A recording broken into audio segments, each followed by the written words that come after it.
At a campaign rally, Joe Biden, shocked and outraged that he was asked by an 84-year-old man about the activities of his son in Burisma, called the man a liar, and then proceeded to call him fat. I don't understand why he did that. It doesn't quite make sense. Some people have argued it was a gaffe, but he did say, "Look, fat," and then went on to deride the man, calling him a liar. I was shocked to see establishment Democrat, professional politician Joe Biden lose his cool like this. I mean, you got to understand. This question about Hunter Biden is a mainstream question, and the Democrats are the one who made it mainstream. Nobody knew about Donald Trump's phone call. Nobody knew Donald Trump wanted to know what was going on with Hunter Biden and Burisma. The Democrats decided to impeach. And now it's in the face of Joe Biden. When he goes to the debate stage, you know this question will come up. If he gets nominated, Trump will not stop talking about the corruption. But he couldn't handle a simple question from a voter at a rally? It's shocking to me. But it says something. Trump really has rattled cages, man. Trump has caused such shock for the Democrats, sheer desperation, that they're freaking out. During the impeachment hearings with Adam Schiff, there was one point where he got really angry, and I noticed there were some left-wing journalists saying like, "Whoa, Adam Schiff is losing his cool on this one." Because it seems the impeachment narrative was falling apart. We then saw Nancy Pelosi just the other day say, "Don't mess with me," to a journalist. Getting outraged, she walks away from the podium, turns around in fury and starts condemning and yelling at this person. Later insulting the journalist on CNN, saying, "Oh, was he a journalist? Oh, is that a news outlet?" Deriding this guy. And she's done this before. In recent months, the Democrats have been getting more and more angry, and I think it's because they know they're losing. You see, the Democratic establishment is facing a battle on two fronts: the progressive left, as well as the Trumpian right, or just conservatives. It's not just about the Democrats losing their cool over Trump's attack on the swamp. We recently saw an event where a white guy wearing a Black Lives Matter sweater took the microphone and disrupted a Pete Buttigieg event. These were black supporters of Buttigieg being a more moderate establishment type candidate. These Democrats are at war on both fronts, and it's driving them insane to the point where Adam Schiff crossed a line. Let me show you what desperation looks like. Adam Schiff subpoenaing phone records of his chief political rival in the impeachment inquiry and a private U.S. journalists.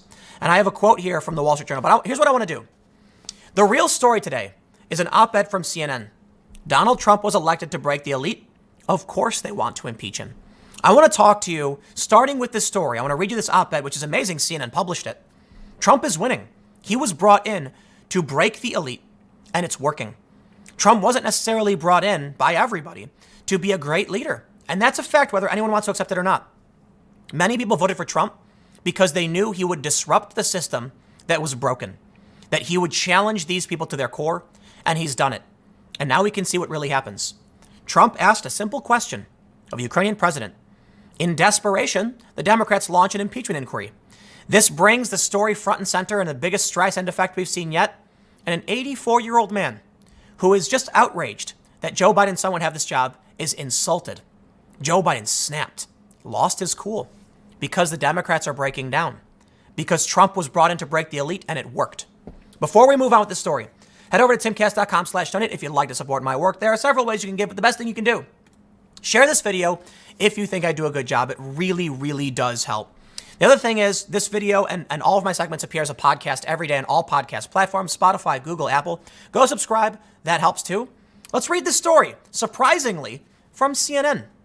Scott Jennings writes, when the global elite are aligned against him and laughing like the immature cool kids you hated in middle school, President Donald Trump is winning.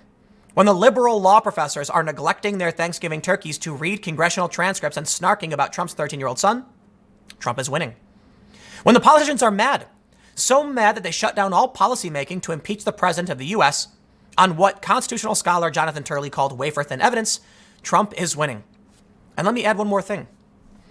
When Joe Biden snaps at a voter, when Nancy Pelosi snaps at a reporter, when Adam Schiff violates civil liberties and privacy rights by obtaining surreptitiously the phone records of his political rivals and a journalist, you better believe Trump is winning. Schiff must be truly desperate to do such an egregious violation of civil rights. Let me make something clear for you before we go on with Schiff. The subpoena power of Congress is to help them in legislative efforts. The subpoenas he issued were before there was an impeachment. And he targeted a private U.S. journalist. He published their details. Yes, they are desperate. They are desperate beyond all recognition. Jennings writes, you have to remember, Donald Trump wasn't elected to fit in with these people, the political intellectual class, to make them happy, or to become one of them. He was elected to break them. And that's apparently what he's done. You see, I want to go back to what he said about liberal law professors.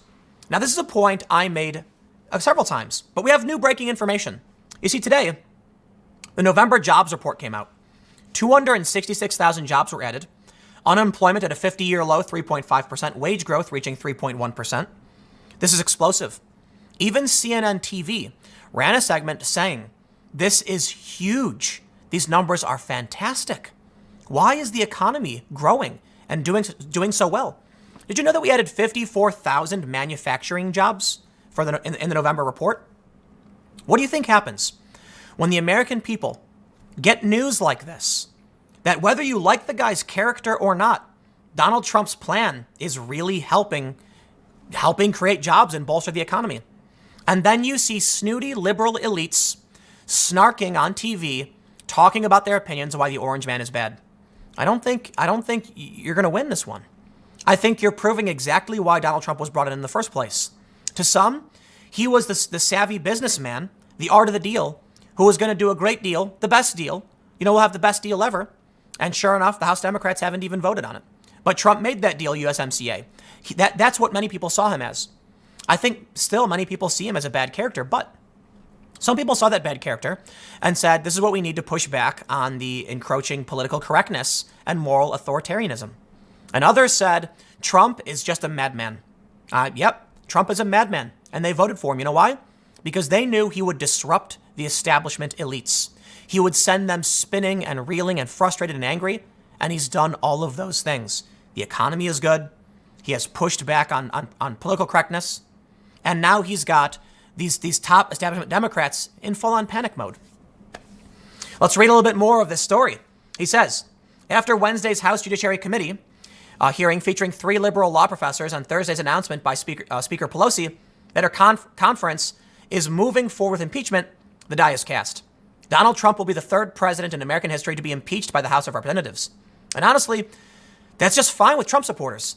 What better evidence is there that you've shaken Washington to its core when the minders of a system you've come to despise are leveling the gravest punishment the system permits against the very president who is doing the shaking up? You can lawyer this to death, but for many Americans, this comes down to a simple observation. Trump said he was going to rattle their cages, and by golly, they seem rattled. I'm going to say it one more time. Joe Biden called the guy fat. Joe Biden called an 84-year-old man who was concerned about what he heard on the TV fat and a liar. It's shocking that Biden lost it like this. Trump has... Look, man, what you really got to understand, I often rail on the political correctness PR machine of this world. That you know no matter what happens, some spokesperson is going to come out and give you some lie. Today we did X, Y, and Z. We look forward to resolving this issue, and it's all BS. There'll be some big scandal, lie. That includes the president, okay, and his spokespeople in the press. They're giving you the PR line, not telling you the truth. But what Trump has done simultaneously as someone who is considered to be dishonest, but also the most honest president in history, that's coming from The Intercept. It's resulting in these institutional norms and this pomp and this fake air of elitism. It's fallen apart. Joe Biden calling a dude fat is like that to me is when you see the dam broke. Joe Biden snapped. Now, I also want to add, as an aside, Joe Biden inappropriately touches little girls, but that's something else. Let's read on. Jennings writes, Trump supporters have known since election night that this day would eventually come, after all his sworn enemies have been openly promising it since before he was sworn into office. They've used words like resistance, coup, insurance policy, and impeachment so often that now they're actually doing it. Now that they're actually doing it, the American people, and Republicans especially, are offering a collective yawn. That's right. CNN's ratings hit a 3-year low. I covered that this morning on my second channel. A 3-year low. Donald Trump stands at 90% approval among the Republicans in the last Gallup poll. But there won't be massive convulsions in public opinion because everyone has known for 3 years what was going to happen. Sure, some Democrats gamely argue that Pelosi didn't really want to go through with it, but she had to out of a sense of duty to the Constitution. But it's a half-hearted argument at best. It's true that Pelosi had no choice, although it's not because of the Constitution. Rather, her party's left flank and their inflamed grassroots activists overwhelmed her. This is a one-sided partisan impeachment. Actually, technically, that's true. But Jeff Van Drew, a Democrat from New Jersey, announced that he will not be voting for articles of impeachment. That means there is bipartisan support to oppose the impeachment. It shows you one important story. If the Democrats can't convince their own party members to support impeachment, then what hope do they have to convince the rest of America? None. And you know where this brings us? Same old story. I apologize for this. I really am sorry. I mean this sincerely. I talk about the backfiring of impeachment so much that it seems like a moot point, that we get it. Every day, impeachment is just going to hurt the Democrats more and more. Why should we even talk about it? The reality is, there's more data. And the media and several journalists are desperately trying to spin this in their favor. But no, I'm sorry. Brad Parscale, campaign manager for Donald Trump for his next campaign, has just shown us more data proving or providing evidence to suggest the Democrats' impeachment was a disaster. Check this out. Parscale writes, Nancy Pelosi is marching members of her caucus off the plank and into the abyss. Impeachment is killing her freshman members, and polling proves it. Here's data on Rep. Kendra Horn, a Democrat from Oklahoma's 5th. More to come on other members soon. Say goodbye to your majority, Nancy. We see this. To Brad Parscale. Per your request, we have begun identifying GOP pickup opportunities in the 2020 election where the incumbent Democrats' support for impeachment will further weaken their current standing. They say, Kendra Horn starts a 2020 race at a distinct disadvantage as voters favor the GOP candidate in the generic ballot by 7 points. A woman, a Democrat who won a Trump district, is now at a 7-point disadvantage. Naturally, people on the left are trying to spin this as a victory. But let me correct the record for you. Molly Knight is a sports journalist, and she has the top reply. Probably because I follow her. I think she's all right, but she said this. That district went plus 14 to Trump, and you're saying 45% now want him impeached? Wow. This has been a common sentiment among many leftists responding to Brad Parscale. Oh my, you think you're winning? Most of that district wants to impeach the president when 14% was towards the president. Let me tell you something. Donald Trump already lost that district. Don't you get it? In 2016, Trump won the district by 14 points. In 2018, the Democrats won that district. Donald Trump's GOP and his party was in the minority. They're still in the minority when it comes to, now they're back in the majority. What this means is the Democrats had an advantage. They could have won, but they chose impeachment. And this is resulting in their moderate advantage going bye-bye. Now, of course, they're going to desperately try and save face. I'm sorry. It's just not going to work. 7-point disadvantage, previously winning that. I think we are going to see more moderate Democrats come out opposing impeachment, voting against it, and saying we should have been working on kitchen table issues, but it's too late. Jeff Van Drew played it right. He's the Democrat from New Jersey's 2nd District who said, I will not support this. Unless some new information comes out, there's nothing here to impeach the president. When it came to Pelosi's statement, he said again, nope, I'm not going to vote for it. He might still lose. You know why people in these districts voted for Democrats? Balance. Bringing some challenge to Trump and his authority and not to impeach him. Just to work on issues that they thought were important that Republicans hadn't gotten done. Because let's be real. Republicans had the House. They did not do much of what the American people wanted. And there was a lot of criticism over Republicans not getting the job done, not funding the wall, for instance. Now the Democrats have it. And all they've done is investigate. They've done nothing to help anybody. And you can see when it comes to Pelosi and Biden and Schiff, they're not talking about issues that people care about. They're not voting on, for Pelosi and the House Democrats, they're not voting on USMCA. So what are they doing? Complaining. But this brings me to the next and last bit of this segment. Donald Trump challenged the elites. It wasn't just the political elites, it was the cultural elites. And we can see what happens. The establishment Democrats are fighting with these people as well, with the far leftists, in what may be one of the strangest breakdowns of the left. A white man wearing a Black Lives Matter shirt took the microphone away from a black woman and started yelling at them. This story from NBC, Buttigieg slams disruption of black supporters rally that turned into chaos. It shows kind of where politics has come to. The South Bend mayor and 2020 candidate told NBC News about the incident. NBC News has a video, and there's the thumbnail, a white man stealing the microphone. In fact, a black elderly woman stood up with her cane about to swing at him. Complete and total breakdown. The left and the Democrats are fighting. The Democrats are fighting off Trump, and I think the Democrats are going to lose. It's probably why they're so angry. You see, when it came to 2016, Trump was brought in to challenge the elites, but so was Bernie Sanders. Bernie Sanders was too tepid. He was too weak. He lost. And now he's still here fighting. They don't like him, but he's got his foot in the door. Donald Trump, however, kicked the door in. He walked right in, and he caused all of these problems for the Democrats, and they are angry about it. But they're also angry about the far left. You see, Nancy Pelosi was roped into impeachment. It was AOC, it was these far leftists demanding she impeach.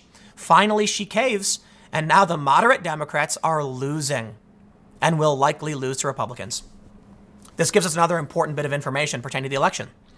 The argument among progressives that by being further to the left, they can win these elections is not true. When this woman, Kendra Horn, for instance, loses her district, it won't be to a far leftist. It will be to a Republican. And even if they primary these moderates, they will still lose to a Republican. But let me tell you this. When you see all the fighting, one thing that gives me hope is that 90% say it's important to reduce the divisiveness. The problem is Trump's got a bad attitude. Trump is going to earn no favors among people who want to end the divisiveness if he keeps saying, mean things and calling people horseface or things like that. But that's less relevant. I highlight this because I want to at least give you some positive, twist at the end of this. But the sad reality is it's going to get worse. The divisiveness will continue. The Democrats are losing. Their anger will increase. Their desperation will increase. And we will see the media play the same game. I want to end you with an aside. There's a reason why I'm leaving this for the last bit. And it's because it's not American politics. UK broadcaster apologizes for misquoting Boris Johnson as saying people of color. Adam Schiff, in his desperation, published private phone details of John Solomon, an American citizen journalist who is accused of no crime and no wrongdoing. Why? We don't know, other than Adam Schiff is so desperate that he would violate these norms and privacy rights. In response, CNN and others used that out-of-context information to smear John Solomon, to discredit his reporting. We can see the media playing this game alongside Democrats. They truly are desperate. A UK broadcaster had a speech by Boris Johnson. Now, you may not be familiar with Boris Johnson, but he is a very, very pro-Brexit man. That's my understanding. He is more of the, right-wing kind of guy. Trump has praised him. Boris Johnson said he is all for people of talent coming to their country, but it's got to be done democratically through a process. People of talent includes everyone. But a UK broadcaster put a subtitle that said people of color to make it seem like Boris Johnson was saying, while he does, entertain people of color coming to the country, he wants the process to restrict some of that. Just the people of color. Was not true. The media machine is out in force to protect the elites. Now, is it a grand conspiracy? No, but it is a tribal alignment. Let me tell you something. There's not a grand conspiracy where someone's twirling their mustache behind the scenes, shaking hands and saying, here's the plan. The reality is these journalists are literally the same tribe as these politicians. They don't need to conspire. They're one and the same. The media establishment and the political establishment are one in the same. The establishment. In the UK, it's similar. That means those who support the European Union are going to lie and smear Boris Johnson. But I do have one more thing for you. I know I said this was going to be the last one, but there's one more. What I'm going to show you is going to make you very angry. This is an image of Donald Tusk of Poland putting his fingers to Trump's back while Trump isn't paying attention. He says, despite seasonal turbulences, our transatlantic friendship must last. In this image, Tusk is pointing his fingers into Trump's back, and it does look kind of like a threatening gesture. He's doing something behind Trump's back, and that's it. That's a very strange thing. Some people have fanned it off and said it's no big deal, it's a joke. Others have said he's making a threat to Donald Trump. Donald Tusk is very, very pro-European Union. He is one of the establishment elites. It's all the same game. So right now you can see in America, when it comes to politics, outrage, fury. People are breaking down. And I'll say it again for the millionth time. Joe Biden called a guy fat and called him a liar. If that to me is a breakdown. Because while Trump is a guy who insults people, we get it. Biden isn't. Pelosi snapping, running back to the podium and yelling at a reporter. These people are losing it. Over in Europe, they're putting their fingers to his back while he's not noticing. And it looks kind of menacing. Over in Europe, the media puts a fake subtitle to make it seem like Boris Johnson is racist. Yeah, the establishment is political and it's media. It's not a deep state. You know, we don't need to call it a deep state. We don't need to call it the intelligence community. The reality is, in the media, there are dissenters. Project Veritas has proven that to us. In the intelligence community, there are dissenters. I know because I've spoken to some of them. Not everybody is on board with Orange Man bad. It's the culture war is in every facet. But there is a status quo establishment with a left-wing bias. We see it in the UK. We see it in the US. Donald Trump was elected to challenge that, and it's working. I'll leave it there. Stick around. Next segment's coming up at 6 p.m. YouTube.com/TimCastNews. Thanks for hanging out, and I will see you all next time.